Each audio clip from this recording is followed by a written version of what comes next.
മക്കളില്ലാതെ നിരന്തരം നീണ്ട വർഷങ്ങൾ പ്രാർത്ഥിച്ചുകൊണ്ടേയിരുന്നു. അവസാനം 2 കുട്ടികളെ കിട്ടി.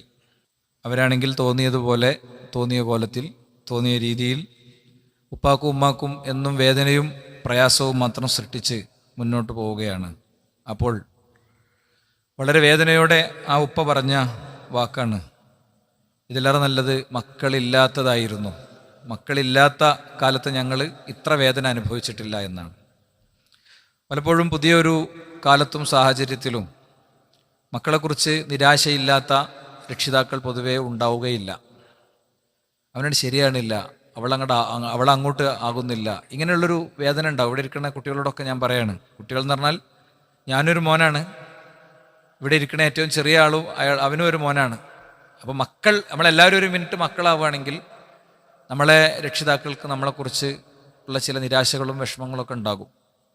ആ നിരാശകളും വിഷമങ്ങളൊക്കെ തിരുത്താനും ശരിയാകാനുമുള്ള ബോധപൂർവമായ ശ്രമം ഉണ്ടാകണം. അള്ളാഹു അങ്ങനെ പൂർണ്ണമായി തിരുത്തി നമ്മുടെ പ്രിയപ്പെട്ട മാതാപിതാക്കളുടെ തൃപ്തി നേടി മരിക്കുന്നവരിൽ നമ്മെ ഉൾപ്പെടുത്തുമാറാകട്ടെ.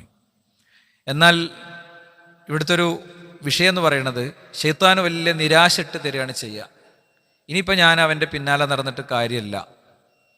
MDMA നമ്മളെ വീട്ടിൽ നിന്ന് പിടിച്ചു വിചാരിച്ചോളി നിങ്ങൾ. MDMA നമ്മളെ വീട്ടിൽ നിന്ന് പിടിച്ചു, നമ്മളെ മോനെ പോലീസ് അറസ്റ്റ് ചെയ്ത് കൊണ്ടുപോയി. ഇനി അവൻ ഒരിക്കലും ശരിയാവില്ല, ഇനി അവൻ എൻ്റെ മോനെയല്ല എന്ന നിലപാട് സ്വീകരിക്കലല്ല യഥാർത്ഥത്തിൽ വിശ്വാസിയുടെ വഴി എന്ന് പറയുന്നത്. ഇത്തരം ഗുരുതരമായ വീഴ്ചകൾ ഉണ്ടാകുമ്പോൾ നേരെ ആശ്വസിപ്പിച്ച് പെരി കൊണ്ടുവന്ന് ഇരുത്തണം എന്നല്ല പറഞ്ഞതിൻ്റെ അർത്ഥം.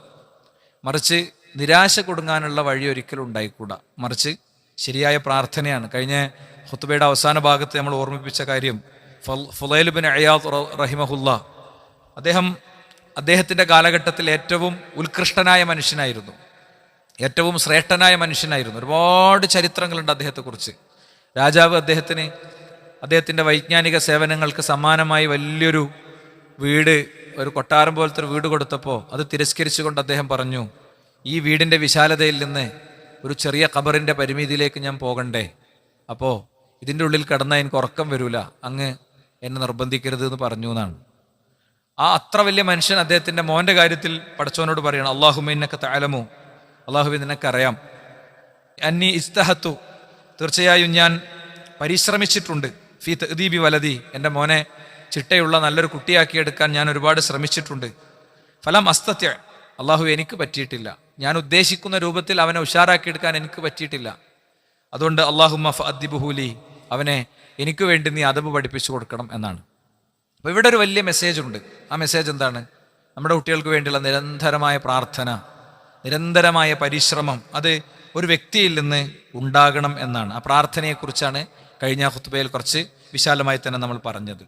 നോക്കൂ നിങ്ങൾ, ഖുർആൻ അതിൻ്റെ സൂറത്ത് അൻഫാലിൽ പഠിപ്പിച്ചൊരു കാര്യമാണ്, യാ അയ്യുഹല്ലദീന ആമനൂ ലാ തഖൂനുല്ലാഹ വറസൂല വതഖൂനു അമാനാതികും വഅൻതും തഅലമൂൻ. നിങ്ങൾ അള്ളാഹുവിനോടും റസൂലിനോടും ചെയ്ത വാഗ്ദാനങ്ങളെ നിങ്ങൾ ലംഘിക്കരുത്, നിങ്ങളുടെ അമാനത്തുകളെയും നിങ്ങൾ ലംഘിക്കരുത്. നിങ്ങളെ വിശ്വസിച്ചേൽപ്പിച്ച കുറേ ഉത്തരവാദിത്തങ്ങളുണ്ട്, നിങ്ങൾ വിശ്വസിച്ചേറ്റെടുത്ത ഷഹാദത്ത് കലിമയോട് നിങ്ങൾ കൂറുപാലിക്കണം, അള്ളാഹുവിനെയും റസൂലിനെയും പൂർണ്ണമായി നിങ്ങൾ അനുസരിക്കണം. പിന്നെ നിങ്ങൾ ഏൽപ്പിക്കപ്പെട്ട കുറേ കാര്യങ്ങളുണ്ട്, അല്ലേ? നിങ്ങളൊരു ഉപ്പയാണ്, നിങ്ങളൊരു മോനാണ്, നിങ്ങളൊരു ഉദ്യോഗസ്ഥനാണ്, നിങ്ങളൊരു ജോലിക്കാരനാണ്, നിങ്ങൾ ഈ സമൂഹത്തിൽ ജീവിക്കുന്ന ഒരു വ്യക്തിയാണ്, നിങ്ങൾ 40 ആളെയും കൊണ്ട് വണ്ടി ഓടിക്കുന്ന ഒരു ബസ്സിൻ്റെ ഡ്രൈവറാണ്, നിങ്ങളൊരു ബിസിനസ് നടത്തുന്ന ആളാണ്. അവിടെയൊക്കെ നിങ്ങൾ വിശ്വസിച്ചേറ്റെടുത്ത കുറേ കാര്യങ്ങളുണ്ട്, അതിൽ നിങ്ങൾ വഞ്ചന കാണിക്കരുത്.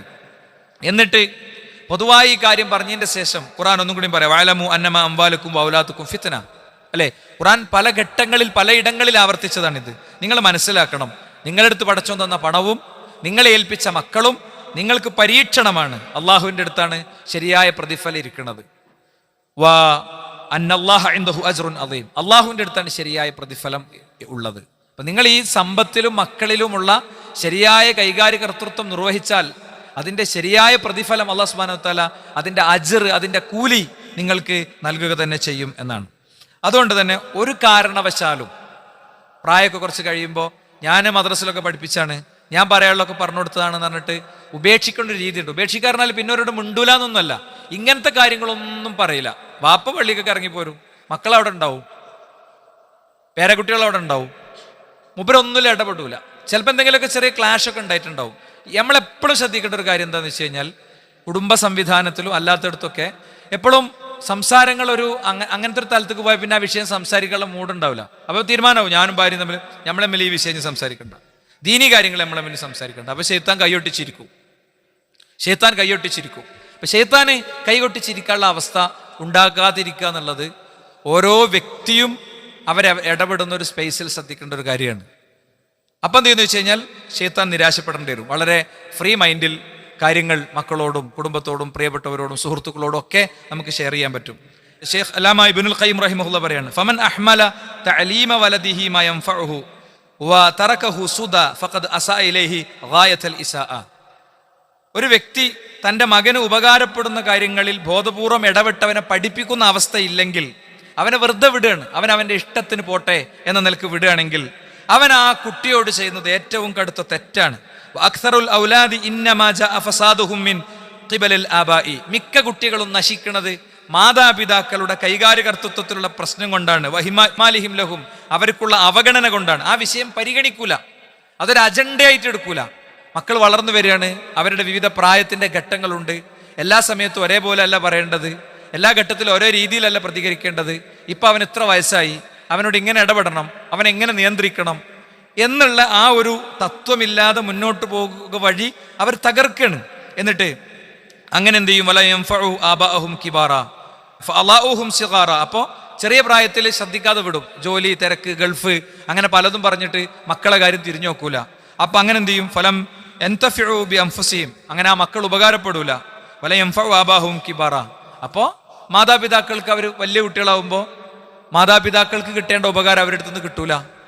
മാതാപിതാക്കളെ പുറന്തള്ളുന്ന കാര്യം അത് ശരിക്കും നമ്മൾ കാണും. വൃദ്ധസദനത്തിൽ അടക്കണതും ബാക്കി കാര്യങ്ങളൊക്കെ നമ്മൾ ശരിക്കും കാണും. അത് നമ്മളെല്ലാവരും ശ്രദ്ധയിലുണ്ടാകും. പക്ഷേ ചെറിയ പ്രായത്തിൽ ഈ കുട്ടിയോട് ഇയാൾ എന്ത് ചെയ്തു എന്നുള്ളത് പലപ്പോഴും വിഷയമാകൂല. അതുകൊണ്ട് അതൊരു മുഖ്യമായ വിഷയമാണ്. കുട്ടികളെ അവരുടെ ഇഷ്ടത്തിന് പോട്ടെ എന്നാ പറയാം. ചില ആളുകൾ അങ്ങനെ ഉണ്ട്, അതൊക്കെ മക്കളെ ഇഷ്ടമല്ലേ എന്നറിയും അല്ലേ. കുട്ടികൾ കോഴ്സ് തിരഞ്ഞെടുക്കുന്നത്, ഇനിയിപ്പം കോഴ്സ് തിരഞ്ഞെടുക്കുന്ന ഘട്ടത്തേക്ക് പോവുകയാണ്. കുട്ടിക്ക് കോഴ്സ് തിരഞ്ഞെടുക്കുമ്പോൾ ഇന്നൊക്കെ ഒരുപാട് ടെസ്റ്റുകളും സാധ്യതകളൊക്കെ ഉണ്ട്. ആപ്റ്റിറ്റ്യൂഡ് ടെസ്റ്റുകളുണ്ട്. ഇവൻ്റെ ബുദ്ധി എത്രയാണ്, ഇവൻ്റെ കഴിവ് എത്രയാണ്, ഇവൻ ഏത് കോഴ്സിനാണ് ചേരാൻ പറ്റുക, ഇവൻ്റെ കപ്പാസിറ്റി എന്താണെന്നുള്ളത്. ഇത്തരം വിഷയത്തിലെ വിദഗ്ധന്മാരുണ്ട്. 1000 ഉറുപ്പിക എടുത്താൽ മനോഹരമായിട്ട് അവർ സെറ്റ് ചെയ്ത് തരും. മക്കൾ പലപ്പോഴും അവരുടെ കോഴ്സിൻ്റെയും പഠനത്തിൻ്റെയൊക്കെ സംഭവം എടുക്കുന്ന പാഷനാണ്, അതിൻ്റെ പാഷനാണെന്നൊക്കെ പറയും. ഇതൊക്കെ എടുക്കുന്നത് എവിടുന്ന? വളരെ ലിമിറ്റഡ് ആയൊരു സംഭവത്തുമെന്നാണ്. എന്തോ ഒരു പോയിന്റ് ഉണ്ടാവും, എന്തോ ഒരു ചെറിയ പോയിന്റ് ഉണ്ടാവും. ചിലപ്പോൾ ഫ്രണ്ടായിരിക്കും, ചിലപ്പോൾ വേറെ എന്തെങ്കിലും ഒരു സാധനമായിരിക്കും. ഇപ്പം ഞാൻ വ്യക്തിപരമായ എൻ്റെ കാര്യം മുമ്പൊരിക്കൽ മിമ്പറമെന്ന് പറഞ്ഞിട്ടുണ്ട്. ഞാനത് മനസ്സിലാക്കാൻ വേണ്ടി വീണ്ടും ഒന്ന് ആവർത്തിക്കണം. എനിക്ക് ജോഗ്രഫി പഠിക്കണമെന്നതിനും പോതി. എൻ്റെ ഉപ്പി ഉമ്മയൊക്കെ ആഗ്രഹിച്ചു, അവർ പ്രാർത്ഥിച്ചു. അപ്പം എനിക്ക് അങ്ങനെ ഒരു മനസ്സ് കിട്ടി. അൽഹംദുലില്ലാഹി റബ്ബിൽ ആലമീൻ. ഞാൻ ഓരോ അൽഹംദുലില്ലൻ്റെയും കൂടെ ഞാൻ എൻ്റെ വിശ്വാസത്തിൻ്റെയും ജീവിതത്തിൻ്റെയും ഒക്കെ വഴി തിരഞ്ഞെടുത്തതിനെ കുറിച്ച് ഞാൻ പറയും, മനസ്സിലായില്ലേ. പക്ഷെ ഇപ്പം ഞാൻ ഒരു മുതിർന്ന ഒരാളായി കുട്ടികളുടെ വാപ്പയായി ഞാൻ വിശകലനം നടത്തുമ്പോൾ എന്തിപ്പോൾ എനിക്കന്ന് ജോഗ്രഫി ഇഷ്ടപ്പെടാനുള്ള കാരണം എന്ന് വെച്ചാൽ ഒറ്റ കാരണമുള്ളൂ, എനിക്ക് മാപ്പും ഗ്ലോബൊക്കെ ഭയങ്കര ഇഷ്ടമായിരുന്നു, വേറെ ഇഷ്ടമല്ല. അപ്പോൾ വളരെ ലിമിറ്റഡ് ആയ ഒരു സാധനത്തുമെന്ന് ആണ് ഈ കുട്ടി എന്ത് ചെയ്യണത്, അവൻ്റെ ജീവിതത്തിലെ താല്പര്യങ്ങളൊക്കെ സെറ്റ് ചെയ്യണം. എന്നിട്ട് നമ്മൾ ഭയങ്കര സ്വാതന്ത്ര്യം കൊടുക്കുന്ന രക്ഷിതാക്കളായിട്ട് എന്ത് ചെയ്യും? അത് ഓല ഇഷ്ടത്തിനൊരു തിരഞ്ഞെടുക്കട്ടെ. ഓല ഇഷ്ടത്തിനൊരു തിരഞ്ഞെടുക്കേണ്ട കുറേ കാര്യങ്ങളുണ്ട്. നമ്മൾ വീട്ടിൽ ഫുഡ് വെക്കുമ്പോൾ ഇന്ന് നെയ്ച്ചോറായിക്കോട്ടെ അമ്മ എന്ന് പറഞ്ഞാൽ നമുക്ക് നെയ്ച്ചോറ് പറ്റൂലെങ്കിലും ആയിക്കോട്ടെ, നെയ്ച്ചോറായിക്കോട്ടെ, ഓരോ ഇഷ്ടത്തിന് തിരഞ്ഞെടുത്തോട്ടെ, നല്ല കാര്യമാണ്. അവരുടെ പ്രായത്തിലും അവരുടെ അവസ്ഥയിലും അവർക്ക് തീരുമാനമെടുക്കാനുള്ള അവസരം ഉണ്ടാക്കി കൊടുക്കുക. കുട്ടി തീരുമാനം എടുത്ത പോലെ തന്നെ വരേണ്ടത്. അവൻ്റെ എല്ലാ കാര്യങ്ങളും കേൾക്കുക, അത് നല്ല കഴിവുള്ളവരോട് ചർച്ച ചെയ്യുക. നമ്മളെ കുട്ടികളൊക്കെ മിടുക്കന്മാരാണ്. നമ്മൾ കാര്യങ്ങൾ ഡിസ്കസ് ചെയ്ത് ക്ലിയർ ആക്കി കൊടുത്ത് നടക്കും. എത്ര ആൾക്കാരുണ്ട് ഇന്നത്തെ വിദ്യാഭ്യാസ സംവിധാനത്തിൽ 40 ആൾ പഠിക്കുന്ന ക്ലാസ് മുറിയിൽ നിന്ന് ആ പഠിച്ചതിനല്ല മിക്കവാറും ജോലി ചെയ്യണത്. 30 ആളും ഒരു കോഴ്സ് പഠിക്കും, വേറെ പണിക്ക് ജോലി ചെയ്യും. കുമ്പളങ്ങ കുത്തിയിട്ട് മത്തം പറിക്കണ അവസ്ഥയാണ് അല്ലേ. കുമ്പളങ്ങ കുത്തിയ കുമ്പളങ്ങ പറിക്കണം, അതല്ല ഇവിടെ നടക്കണത്. എൻ്റെ കാര്യം എന്താ? അത് പാരൻസ് കൃത്യമായി കാര്യങ്ങൾ പരിശോധിച്ച് തീരുമാനങ്ങൾ എടുക്കാത്തത് കൊണ്ടാണ്. അപ്പം അതുകൊണ്ട് തന്നെ ഒരാൾ അദ്ദേഹത്തിൻ്റെ വാപ്പാനോട് പറഞ്ഞു, യാ ബത്തി ഇന്നക്ക അഖക്തനി സഗീറൻ, ഞാൻ ചെറിയ കുട്ടിയപ്പോൾ നിങ്ങൾ എന്നെ ദ്രോഹിച്ചു, അഖക്തുക കബീറൻ, അപ്പോൾ വലിയതാവുമ്പോൾ നിങ്ങളെ ഞാനും ദ്രോഹിക്കുന്നുണ്ട്. ഞാൻ നിങ്ങളെ കാര്യം നോക്കണില്ല, അമ്മാൻ്റെ കാര്യം നോക്കണില്ല. ഈ വലിയ വീട്ടിൽ നിങ്ങൾ രണ്ടാളും ഒറ്റക്കാണ്, ഞാനും എൻ്റെ ഭാര്യയും കുട്ടികളും പോവുകയാണ്. എന്താ കാര്യം? നിങ്ങൾ ഉണ്ടായിട്ടില്ലല്ലോ. ഞാൻ സ്കൂൾ പോണ നേരത്തെ നിങ്ങൾ ഉണ്ടായിട്ടില്ല, സ്കൂൾ ഇട്ട് വരുന്ന നേരത്തെ നിങ്ങൾ ഉണ്ടായിട്ടില്ല, PTA മീറ്റിങ്ങിന് നിങ്ങളെ കണ്ടിട്ടില്ല, എമ്മയും വന്നിട്ടില്ല. അതിൻ്റെ മാനതാണ്. ഇനി ഓരോരുത്തരും അവനാൻ്റെ ജീവിത പരിസരത്തേക്കൊന്ന് അർത്ഥം വെച്ചാൽ മതി. ഞാൻ എൻ്റെ ഡ്രസ്സ് ഞാൻ തപ്പി എടുക്കേണ്ടിയിരുന്നു ചെറിയ കുട്ടിയായപ്പോൾ. ഞാൻ ഭയങ്കര വേദന അനുഭവിച്ചിട്ടുണ്ട്, അല്ലേ? ഞാൻ ഭയങ്കര പെയിനുകൾ അനുഭവിച്ചിട്ടുണ്ട്. എൻ്റെ ജീവിതത്തിൽ എനിക്ക് സങ്കടങ്ങൾ തുറന്നു പറയാൻ ആളെ കിട്ടാത്ത അവസ്ഥകൾ ഉണ്ടായിട്ടുണ്ട്. അപ്പോഴോ അലാഴ്ത്തനി വലിയതൻ, ഞാൻ ചെറിയ കുട്ടിയപ്പോൾ നിങ്ങൾ എന്നെ ഉപേക്ഷിച്ചു. ഫലാഴ്ത്തുക്ക ശേഖൻ കബീറൻ, ഞാൻ വലിയ കുട്ടിയാകുമ്പോൾ നിങ്ങൾ ഉപേക്ഷിക്കും. ഇബ്നുൽ ഖയ്യിം റഹിമഹുല്ലാഹ് അദ്ദേഹത്തിന് അനുഭവം പറയാം. പണ്ടൊരാള് ഇങ്ങനെ എൻ്റെ അടുത്ത് പറഞ്ഞിട്ടുണ്ട് എന്ന് പറഞ്ഞിട്ട് അദ്ദേഹത്തിന്റെ അനുഭവം പറയാണ്. അതുകൊണ്ട് കുട്ടികൾ അവരുടെ ഇഷ്ടത്തിന് വിടുക എന്നുള്ളതല്ല. അമ്മാ തറക്കുൽ ഔലാദി മഅമാ തഹ്വാഹു നുഫൂസുഹും, കുട്ടികൾ ഇച്ഛിച്ചതിനൊക്കെ അവരെ വിട്ടാൽ ഫഹുവ ഖിശ്ശുൻ ലഹും, അത് അവരെ ചതിക്കലാണ്. അങ്ങനത്തെ ഒരു പ്രായത്തിലെത്തുമ്പോൾ ഒക്കെ ഇപ്പൊ കല്യാണം എന്താ? കല്യാണം നമ്മളൊരു പെണ്ണിനെ കണ്ടിട്ട് അതിനെ പോയി കെട്ടിക്കോന്നല്ല. നമ്മൾ അതിന്റെ കാര്യങ്ങളൊക്കെ അന്വേഷിച്ച് അവന്റെ ഇഷ്ടമാണ് പ്രധാനം. എത്ര പറമ്പുണ്ട് എന്നുള്ളതോ എത്ര പാടുണ്ട് എന്നുള്ളതോ അല്ലെങ്കിൽ എന്തൊക്കെ അത് അവൻ ഇഷ്ടപ്പെടണം. അവൻ ഇഷ്ടപ്പെടുന്ന അത്രയും കാലം അവന് വേണ്ടി നമ്മൾ സബറാക്കണം. അത് അവന്റെ ഇഷ്ടമാണ്. അവന്റെ കാഴ്ചപ്പാടിൽ തകരാറുണ്ടെങ്കിൽ ക്ലിയർ ആക്കി കൊടുക്കണം. ഈ ഫോട്ടോയിൽ കാണുന്ന ജാതി പെണ്ണുങ്ങളെ തിരഞ്ഞു നടക്കും. ചിലപ്പോൾ പണ്ടടുത്തും പറഞ്ഞില്ലേ, പെണ്ണെണ്ണ പോയി പറഞ്ഞു ഹരീം ഭരതന്റെ ബോർഡ് കാണിച്ചിട്ട് പറഞ്ഞു എനിക്ക് അങ്ങനത്തെ പെണ്ണാ വേണ്ടതായിരുന്നു. ആ ജാതി ഈ റീലിലും ഇതിൽ ഷോർട്സിലൊക്കെ കയറിയിട്ട് തല ചിലപ്പോൾ ഇറങ്ങിയിട്ടുണ്ടാവും. അതൊക്കെ ക്ലിയർ ആക്കി കൊടുക്കണം. അതല്ലാത്തൊരു അവസ്ഥ എല്ലാറ്റിനും അവരങ്ങനെ സ്വതന്ത്രമായി വിടുക എന്നുള്ളതല്ല, മുറുക്കി പിടിച്ച് ഇടങ്ങാറാക്കുക എന്നുള്ളതല്ല. വളരെ മനോഹരമായ ചർച്ചയിലൂടെ, ശാന്തമായ ശബ്ദമുയർത്താത്ത ചേർത്ത് നിർത്തിയുള്ള ചർച്ചയിലൂടെ അവരെ ഉത്തരത്തിലേക്ക് എത്തിക്കണം. ഈ പറഞ്ഞ വാക്കാരും മറക്കരുത്. ഇപ്പൊ 10ാം ക്ലാസ്സും പ്ലസ് 2 ഒക്കെ പഠിക്കുന്ന കുട്ടികളൊക്കെ അവിടെ ഉണ്ട്. ഞമ്മക്ക് ചിലപ്പോൾ കുറച്ചുകൂടി അവൻ സയൻസ് എടുക്കണമെന്നുണ്ടാവും, അവൻ ചിലപ്പോൾ ഹ്യൂമാനിറ്റീസ് എടുക്കണം എന്നേക്കാരം. എന്തോ അവൻ സയൻസ് എടുക്കാത്തത്? അവൻ്റെ അടുത്തൊരു ഫ്രണ്ടോ ഒരു കുടുംബക്കാരനോ ഉമ്മാന്റെ വരിത്തോ ആരോ ഒക്കെ സയൻസ് എടുത്തതിനെ കുറിച്ച് കുറെ ബേജാറ് പറഞ്ഞിട്ടുണ്ടാവും. അപ്പൊ ആ ബേജാറ് സഹിക്കാൻ എനിക്ക് എന്തായാലും പറ്റൂല. അങ്ങനെയായിരിക്കും ചിലപ്പോൾ ഉത്തരത്തിലെത്തിയിട്ടുണ്ടാകുക. ഹ്യൂമാനിറ്റീസിന് അവനെ പ്രശ്നമൊന്നുമില്ല എന്നാണ്, അല്ലേ? അങ്ങനെയാണ്. അതെന്താ? അത് എല്ലാവരും പറഞ്ഞാണ്ട് അങ്ങനെ ഉണ്ടാക്കിയാണ്. അല്ലെങ്കിൽ ആ ഭയങ്കരമായിട്ട് ഇരുന്ന് പഠിക്കേണ്ടി വരും, ഏതാണെങ്കിലും ഇരുന്ന് പഠിക്കേണ്ടി വരും. അപ്പൊ അത് ശാന്തമായി ചർച്ച ചെയ്ത് ക്ലിയർ ആക്കി കൊടുക്കുക എന്നുള്ളതാണ് യഥാർത്ഥത്തിൽ നമ്മൾ ചെയ്യേണ്ടത്. ഇങ്ങനെ പോയാലുള്ള ഗുണം എന്താ അറിയോ? ഇങ്ങനെ പോയാലുള്ള ഗുണം, പരലോകത്തൊരു സീന് പഠിച്ചോൻ പറയാം. നമ്മളെ കുട്ടികളെ, പുതിയ കുട്ടികളെ ഭാഷയിൽ പറഞ്ഞാൽ പരലോകത്തൊരു സീന് പഠിച്ചോൻ പറയാണ്. എന്താ? ഇന്നല്ലാഹു അസ്സ വജല്ല ലയർഫഉ ദറജത ലിൽ അബ്ദി സ്വാലിഹി ഫിൽ ജന്ന. ഒരാളിങ്ങനെ, അയാൾ സ്വർഗത്തിലൊന്നും പോകുന്നു വിചാരിച്ച ആളല്ല. അയാൾ സ്വർഗത്തിലേക്ക് എത്തിയിട്ട് ഇങ്ങനെ നോക്കുമ്പോൾ അയാൾക്ക് ഭയങ്കര പദവിയാ. അമ്പിയാക്കളെയും ശുഹദാക്കളെയും സ്വാലിഹിങ്ങളൊക്കെ കൂടെയാണ് മൂപ്പര് ഞെട്ടിയിട്ട് ചോദിക്കുകയാണ്, യാ റബ്ബി അന്ന അലി ഹാദിഹി, ഇതൊക്കെ എനിക്കാണോ? ഇതിന് മാത്രമൊന്നും ഞാൻ അമൽ ചെയ്തിട്ടില്ലല്ലോ പടച്ചോനെ എന്ന് പറയുമ്പോൾ ഫയഖൂലു ബിസ്തിഗ്ഫാരി വലദികാലക, ഇതൊക്കെ നിന്റെ മോന് നിനക്ക് വേണ്ടി നടത്തിയ ഇസ്തിഗ്ഫാറാ പടച്ചോനെ. എൻ്റെ വാപ്പ ശരിക്കും പഠിച്ച് കാര്യങ്ങൾ മനസ്സിലാക്കി മരണപ്പെട്ടു പോയ ഒരാളല്ല. ജീവിതത്തിൽ ഒരുപാട് തെറ്റായ നിലപാടുകൾ ഉണ്ടായിട്ടുണ്ട്. എടുത്തുചാട്ടക്കാരനായിരുന്നു. പലപ്പോഴും സമൂഹത്തിലെ പല കാര്യങ്ങളിൽ ഇടപെട്ടിട്ടുണ്ട്. ഇങ്ങനെയുണ്ട്, അങ്ങനെയുണ്ട്, അതൊക്കെ ഉണ്ട്. എൻ്റെ അമ്മ എങ്ങനെയാണ്, എൻ്റെ വാപ്പ എങ്ങനെയാണ്, അവര് ഖബറിലാണ്, ഞാൻ കേട്ടതൊന്നും അവർ കേട്ടിട്ടില്ല, അവർക്ക് നീ ഇസ്തിഗ്ഫാർ കൊടുക്കുക, അവർക്ക് നീ പുറത്തു കൊടുക്ക് എന്നീ മോനെ കരഞ്ഞ് കരഞ്ഞ് കരഞ്ഞ് കരഞ്ഞ് പ്രാർത്ഥിച്ച് പ്രാർത്ഥിച്ച് വാപ്പ സ്വർഗത്തിൽ എത്തുകയാണ്. അപ്പോഴാണ് ഞെട്ടണത്. ഇതാണ് സുഹൃത്തുക്കൾ നമ്മളെ ലക്ഷ്യം. ഇതിനുതകുന്ന മക്കളെ അല്ലാഹു മഗ്ഫിർലി ഉമ്മീ എന്ന് പറഞ്ഞ മക്കൾ ഉണ്ടാക്കല. വെള്ളിയാഴ്ച ഉണ്ടെങ്കിൽ അവിടെ നിന്ന് പോയി കണ്ട് ഖബറിങ്ങ് പോയി 2 വട്ടം കുടുകുടു എന്ന് പറഞ്ഞ പോരലല്ല. വെള്ളിയാഴ്ചക്ക് ഒരു പ്രത്യേകതയും ഖബർ സിയാറത്തിന്റെ കാര്യത്തിലില്ല. ഖബർ സിയാറത്ത് സുന്നത്തായിട്ടുള്ള ഒരു കാര്യമാണ്. അത് ഖബറിലുള്ള ആൾക്ക് കിട്ടണേലേറെ നമുക്ക് കിട്ടാനാ. അതിന്റെ ലക്ഷ്യം പറഞ്ഞു കൊടുത്ത് കുൻതു നഹയ്തുകും അൻ സിയാറത്തുൽ ഖുബൂർ, ഞാൻ നിങ്ങൾക്ക് ഖബർ സിയാറത്ത് പണ്ട് നിരോധിച്ചിരുന്നു. എന്തേ? നിങ്ങൾ ഈ ഖബറിന്റെയും വിഗ്രഹത്തിന്റെയും ഒക്കെ അടുത്തുകൂടെ പോയ ആൾക്കാരാ. ഇനി മാറി വന്നതിന്റെ ശേഷം വീണ്ടും ആ പഴയതിലേക്ക് മടങ്ങണ്ടെന്ന് വിചാരിച്ചിട്ട് ഇനി നിങ്ങൾ പോയിക്കോളി. എന്താ അതിന്റെ കാരണം? അത് തുദക്കിറുക്കുമുൽ ആഖിറ, നിങ്ങൾക്ക് പരലോകത്തെ കുറിച്ചുള്ള ഓർമ്മ ഉണ്ടാക്കി തരും.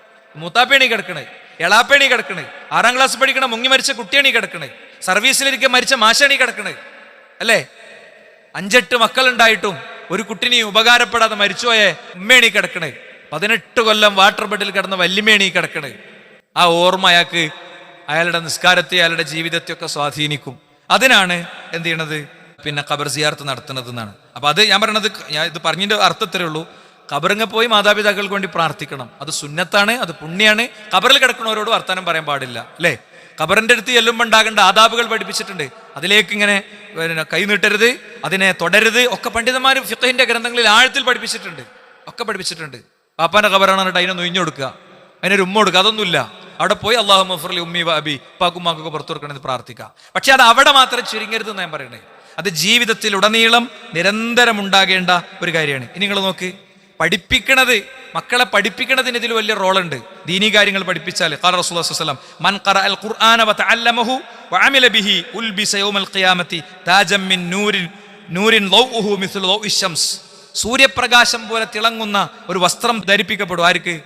ഖുർആൻ പഠിക്കുകയും പഠിപ്പിക്കുകയും അത് ജീവിതമാക്കുകയും ഒക്കെ ചെയ്യുന്ന വ്യക്തിക്ക് വയുക്സാ വാലിദൈഹി ഹുല്ലത്താൻ, ആ ഖുർആൻ പഠിക്കുന്ന അത് പഠിപ്പിക്കുന്ന വ്യക്തിയുടെ മാതാപിതാക്കൾക്ക് അല്ലാഹു 2 വസ്ത്രങ്ങൾ ധരിപ്പിക്കപ്പെടും എന്നാണ്.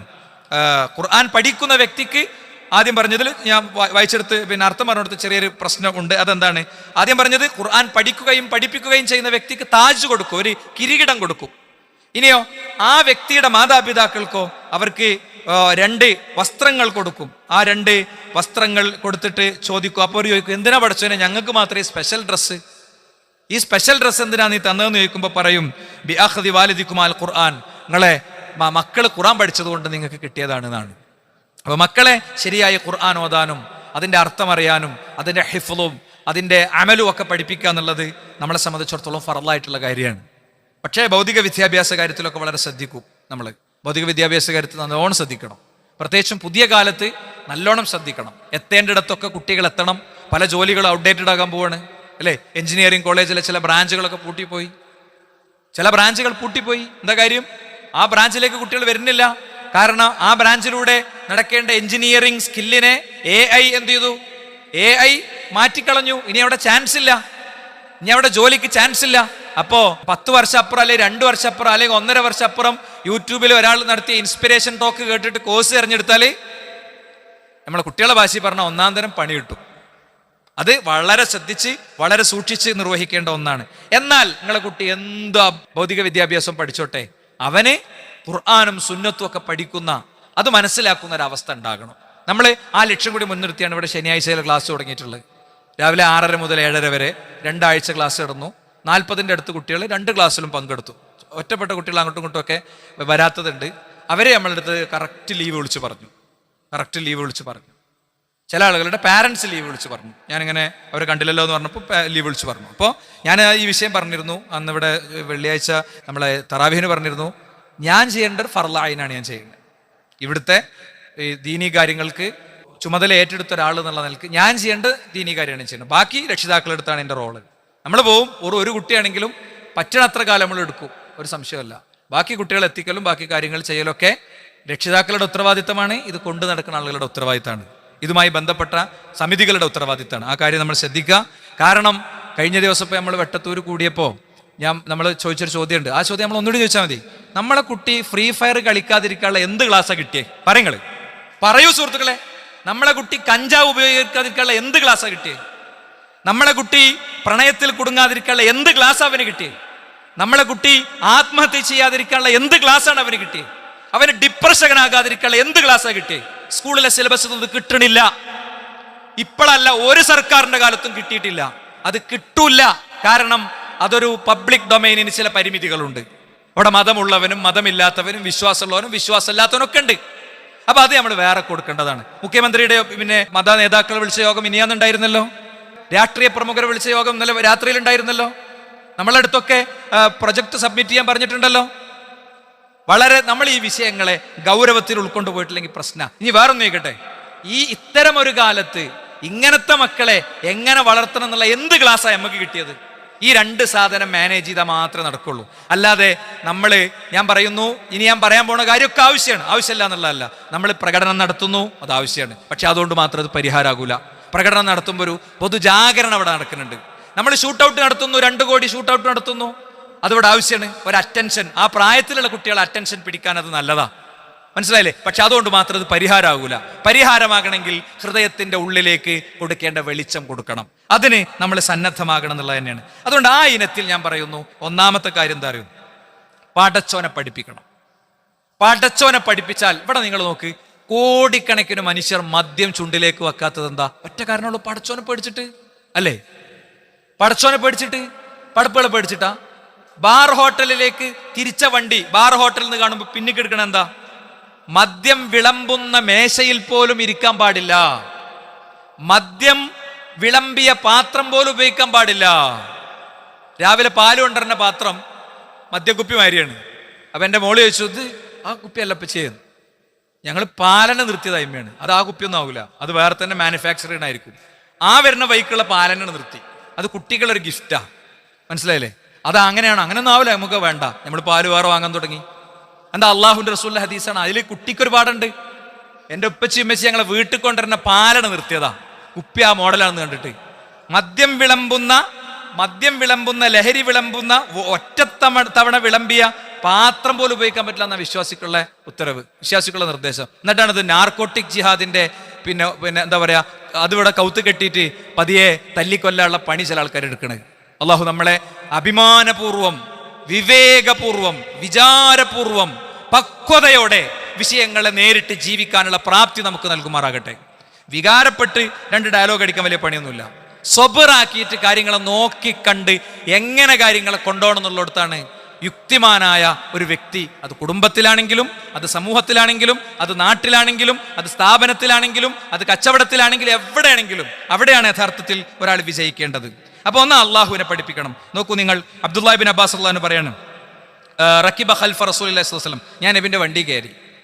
നബിന്റെ വാഹനം എന്ന് പറഞ്ഞാൽ കുതിരയോ ഒട്ടകമൊക്കെ ആയിരിക്കും വാഹനം. ആ വാഹനത്തിൽ കയറി. ഫഖാല റസൂലുള്ളാഹി, അപ്പൊ അങ്ങനെ പോകുമ്പോൾ പറയാണ്, യാ ഗുലാം ഇന്നി മുഅല്ലിമുക കലിമാത്തിൻ, ഞാൻ നിന്നെ ചില കാര്യങ്ങൾ പഠിപ്പിക്കട്ടെ മോനെ. ഇഹ്ഫളില്ലാഹ യഹ്ഫളുക, നീ അള്ളാഹിനെ സൂക്ഷിക്കണം, അപ്പൊ അള്ളാഹ് നിന്നെ സൂക്ഷിക്കും. നീ ഓരോ കാര്യത്തിലും പടച്ചോന്റെ വിധി ഇങ്ങനെ പാലിച്ചാല് നിന്നെ എല്ലാ കെണിയെന്നും അപകടത്തുനിന്നും തോൽവിയെന്നും പരാജയത്തുനിന്നും ഒക്കെ പടച്ചോൻ കാക്കും. 8ാം ക്ലാസ്സിലെ കുട്ടികൾ 12 മാർക്ക് കിട്ടിയിട്ടില്ലേ തോൽക്കും എന്ന് പറഞ്ഞപ്പോൾ നമ്മളെ വീടൊക്കെ നിങ്ങൾ ശ്രദ്ധിച്ചിനോന്നറിയില്ല. നമ്മളെ വീടുകളിലൊക്കെ കുട്ടികൾ ബുക്കിന്റെ മുമ്പൊക്കെ ഇരുന്നു. പേടിയുണ്ടായിരുന്നു. റിസൾട്ട് ദിവസം പേടി തുടങ്ങി അല്ലേ? റിസൾട്ട് ദിവസം ചില പേടിയൊക്കെ തുടങ്ങി. നമുക്ക് 12 മാർക്ക് കിട്ടാതെ നമ്മൾ തോൽക്കൂല. നമ്മൾ ചേരേണ്ട കോഴ്സിന് നമ്മളെ പടച്ചോൻ ചേർത്തിക്കോളും. നമ്മക്ക് വേണ്ടിയിട്ട് നിയമങ്ങൾ മാറും. പ്രിൻസിപ്പാൾ നിയമം അടക്കണം മാറ്റും. ഇഹ്ഫളില്ലാഹ യഹ്ഫളുക, നീ അള്ളാഹിനെ സൂക്ഷിച്ചോ അള്ളാഹ് നിന്നെ സൂക്ഷിക്കും. ഇഹ്ഫളില്ലാഹ തജിദുഹു തുജാഹക, നീ അള്ളാഹിനെ സൂക്ഷിച്ചോ അള്ളാഹിനെ നിനക്ക് മുന്നിൽ കാണാം. എന്നാൽ അള്ളാഹ് വന്ന് ഇറങ്ങുന്നല്ല, അള്ളാഹിന്റെ സഹായം നിന്റെ മുന്നിൽ ഇങ്ങനെ വന്നിങ്ങനെ വീണത് നിനക്ക് കാണാം. എങ്ങനെ ഇപ്പൊ എനിക്കത് ശരിയായത് നമുക്ക് മനസ്സിലാവില്ല. പക്ഷെ അള്ളാഹിനെ സൂക്ഷിക്കുന്ന ഒരു വ്യക്തിക്ക് പടച്ചോൻ കൊടുക്കുന്ന ഗിഫ്റ്റ് ആണത് കേട്ടോ. വലിയ രോഗം വന്നു, മഹാരോഗം വന്നു, ടെസ്റ്റ് റിസൾട്ട് വന്നു, പ്രതിസന്ധിയിലാണ്. എന്താ അള്ളാഹു കാത്തു രക്ഷിക്കും അല്ലേ? ഇപ്പൊ നമ്മുടെ ഒരു സഹോദരൻ, അദ്ദേഹത്തിന് കിഡ്നി റിലേറ്റ് ചെയ്തിട്ടുള്ള ചെറിയൊരു പ്രയാസമുണ്ട്, വളരെ ചെറിയൊരു പ്രയാസം. അള്ളാഹു എല്ലാവിധ പരീക്ഷണങ്ങളിൽ നിന്നും നമ്മളെയും നമ്മുടെ സുഹൃത്തുക്കളെയും നമ്മുടെ പ്രിയപ്പെട്ടവരെയും കാത്തുരക്ഷിക്കുമാറാകട്ടെ. ഒരു വിശ്വാസിക്ക്, ആ വിശ്വാസി തൻ്റെ സഹോദരന് വിഷമം വരുമ്പോൾ സ്വന്തം ശരീരത്തിലൊരു അവയവത്തിന് വിഷമം വരുന്ന പോലെയാണെന്നാണ്, ഒരു സംശയമല്ല. ഒരു നേരിയ വ്യത്യാസം ക്രിയാറ്റിനിലുള്ളൂ അല്ലേ? അള്ളാഹു അത്തരം പരീക്ഷണങ്ങളിൽ നിന്നൊക്കെ നമ്മുടെ എല്ലാ സുഹൃത്തുക്കളെയും പ്രിയപ്പെട്ടവരെയും കാത്തുരക്ഷിക്കുമാറാകട്ടെ. ഞാൻ പറയണത് ഒക്കെ എന്താ, അതുണ്ട് എന്ന് പടച്ചോൻ കാണിച്ചിരുന്നത് എന്താണ്? പടച്ചോൻ നമ്മളെ സഹായിക്കലാണ്. ഒക്കെ പോയി മൊത്തം തെറ്റിന്റെ ശേഷം, അടിച്ചു പോയതിന്റെ ശേഷമാണെങ്കിലോ അതിൻ്റെ ഒരു ചിത്രങ്ങൾ ആലോചിച്ച് നോക്ക്. അള്ളാഹു തരുന്ന ഗിഫ്റ്റാണ് സുഹൃത്തുക്കളെ. അതിന് അനുഗുണമായി തിരിച്ച് പ്രതികരിക്കാൻ നമുക്ക് പറ്റണം. നീ അള്ളാഹുവോട് ഇസ്തിആദത്ത് ചെയ്യാ, അപ്പോ അള്ളാഹ് നിന്നെ സഹായിക്കും. വഅലം അന്നൽ ഉമ്മത ലൗ ഇസ്തമഉ അലാ യൻഫഉക ലം യൻഫഉക ഇല്ലാ ബിശൈഇൻ ഖദ് കതബഹു അല്ലാഹു ലക്. നിന്നെ ഒരു ജനത മുഴുവൻ സഹായിക്കാൻ തീരുമാനിച്ചാലും പടച്ചോൻ വെച്ച ഓഹരി അല്ലാതെ നിനക്ക് കിട്ടൂല. ഇനിയോ വലൗ ഇസ്തമഉ അലാ യദുറുക ലം യദുറുക ഇല്ലാ ബിശൈഇൻ ഖദ് കതബ അല്ലാഹു ലക്. നിന്നെ ഒരു ജനത മുഴുവൻ ഇല്ലാതാക്കാൻ ശ്രമിച്ചാലും പടച്ചോൻ നിശ്ചയിച്ച അത്രേ നിനക്ക് കിട്ടുള്ളൂ. ഓരോരോ ബില്ല് ഇടക്കിടക്ക് ഇങ്ങനെ വരും. ബില്ലിങ്ങനെ വരും, നമ്മൾ ഞെട്ടണ്ട. നമ്മൾ ഞെട്ടിയ ഫാസിസ്റ്റ് വിജയിച്ചു. നമ്മളെ ഞെട്ടിയാൽ നമ്മൾ ഓരോന്നും ഇങ്ങനെ പിന്നിക്കെടുത്ത് വെക്കും. ഇനിയിപ്പോൾ അത് വേണോ, അത് പ്രശ്നമാവില്ലേ, ഇത് വേണോ, ഇത് പ്രശ്നമാവില്ലേ. അല്ല, നമ്മൾ ധീരമായി നിൽക്കുന്നു, നെഞ്ചൂക്കോടെ നിൽക്കുന്നു. നെഞ്ചൂക്കോടെ നിൽക്കാന്ന് പറഞ്ഞാൽ തെറ്റായ മുദ്രാവാക്യം വിളിക്കാന്നോ അല്ലെങ്കിൽ ഇവിടുത്തെ ഒരു ബഹുജനത്തെ ഇസ്ലാമിൽ നിന്ന് അകറ്റാന്നോ അതിനർത്ഥമല്ല. അർത്ഥമല്ല അല്ലേ? ഇപ്പൊ വഖഫ് മുന്നേറ്റങ്ങൾ ഉണ്ടാവുമ്പോ, വളരെ സാന്ദർഭികമായി ഞാൻ പറയാം, വഖഫ് മുന്നേറ്റങ്ങൾ ഉണ്ടാവുമ്പോ എന്താ, ലോകാടിസ്ഥാനത്തിൽ തന്നെ തീവ്രവാദത്തിന്റെ വേരുകൾ ആരോപിക്കപ്പെട്ട വ്യക്തികളുടെ ഫോട്ടോകൾ അതിനെ മുന്നിൽ പ്രദർശിപ്പിക്കേണ്ടതില്ല. അതിനെ ഇതിനെയും കണക്ട് ചെയ്തിട്ട് ഇവിടുത്തെ ഫാസിസ്റ്റുകൾക്ക് വഴിമരുന്നിട്ട് കൊടുക്കേണ്ട ഒരു കാര്യമല്ല. വിവേകത്തിന്റെ വഴിയാണ് സ്വീകരിക്കേണ്ടത്. 100% വിവേകത്തിന്റെ വഴി സ്വീകരിക്കാൻ നമുക്ക് കഴിയുക എന്നത് സുഹൃത്തുക്കളെ ഈ ഘട്ടത്തിൽ വളരെ പ്രധാനപ്പെട്ട ഒരു കാര്യമാണ്. നമ്മൾ പ്രിയപ്പെട്ട നേതാവായിരിക്കും അയാള്, ഈ ഫോട്ടോ ഉയർത്തുന്ന ആൾ നമ്മൾ പ്രിയപ്പെട്ട നേതാവായിരിക്കും. പക്ഷേ ഇന്റർനാഷണലി ആ വ്യക്തിയെ തീവ്രവാദത്തിന്റെ ചാപ്പ കുത്തിയിട്ടുണ്ട്. അത് അയാൾ തീവ്രവാദിയാണോ അല്ല എന്നുള്ളതൊക്കെ വേറെ വിഷയമാണ്. തീവ്രവാദത്തിന്റെ ചാപ്പ കുത്തിയിട്ടുണ്ടെങ്കിൽ ആ ഫോട്ടോ ഉയർത്തിപ്പിടിക്കുന്നതോടുകൂടെ ഇന്റർനാഷണൽ ലെവലിൽ ഇത് ഭരണഘടനാ ലംഘനവും മനുഷ്യാവകാശ ലംഘനവുമായിട്ടല്ല ചിത്രീകരിക്കപ്പെടുക. മറിച്ച് അത് തീവ്ര ഇസ്ലാം എന്ന ലേബലിലേക്ക് കൊണ്ടുപോകും. വിഷയത്തിൽ മനുഷ്യർ പ്രതികരിക്കാത്ത സാഹചര്യങ്ങൾ ഉണ്ടാകും. അപ്പൊ ഞാൻ പറഞ്ഞത് ഇതൊന്നും പേടിക്കേണ്ടതല്ല. പേടിക്കേണ്ടത് എന്താ? പേടിക്കേണ്ടത് പടച്ചോൻ വെച്ച ഓഹരി കിട്ടും. നമ്മൾ ചെയ്യേണ്ട കാര്യങ്ങൾ നമ്മൾ കൃത്യമായി ചെയ്തു പോകുക എന്നുള്ളതാണ്. ഇനി നോക്കൂ നിങ്ങൾ, ഇത്തരം ഒരു അവസ്ഥയിലേക്ക് ഒരു കുട്ടി എത്തുമ്പോൾ ആ കുട്ടി ആ ഒരു ഉയർച്ചയിലേക്ക് എത്തും. ഞാൻ എൻ്റെ കണ്ണുകൊണ്ട് കണ്ട കാഴ്ചയാണ്. ഈ ഇതിൽ കിടക്കണേ കോമാ സ്റ്റേജ് കിടക്കണ വാപ്പാനെ വിസിറ്റ് ചെയ്യാൻ വേണ്ടി പോയതാ. അപ്പോൾ ചെല്ലുമ്പോൾ ഈ മോനെ ഇങ്ങനെ ചെവിയിലെന്തോ ഇങ്ങനെ പറയുന്നുണ്ട്. അപ്പം നീ എന്താ പറയണ മോനെ എന്ന് വെച്ചാൽ, ചെറിയ കുട്ടിയാണ്, ഒരു 7ാം ക്ലാസ് 8ാം ക്ലാസ് പ്രായമുള്ള കുട്ടിയാണ്. അത് ഞാൻ നമസ്കാരത്തിൻ്റെ സമയമായി എന്ന് ഉപ്പാനോട് പറയാം.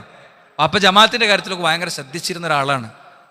അപ്പോൾ ഉപ്പാക്ക് ഓർമ്മ അല്ലല്ലോ, ഉപ്പാക്ക് എങ്ങാനും ഓർമ്മ ഉണ്ടെങ്കിലോ, ഉപ്പാക്ക് ഓർമ്മ ഉണ്ട് നമ്മളോട് പ്രതികരിക്കണില്ല ഉള്ളൂ എന്നാണെങ്കിലോ നമ്മൾ എന്തിക്കുണ്ടോ?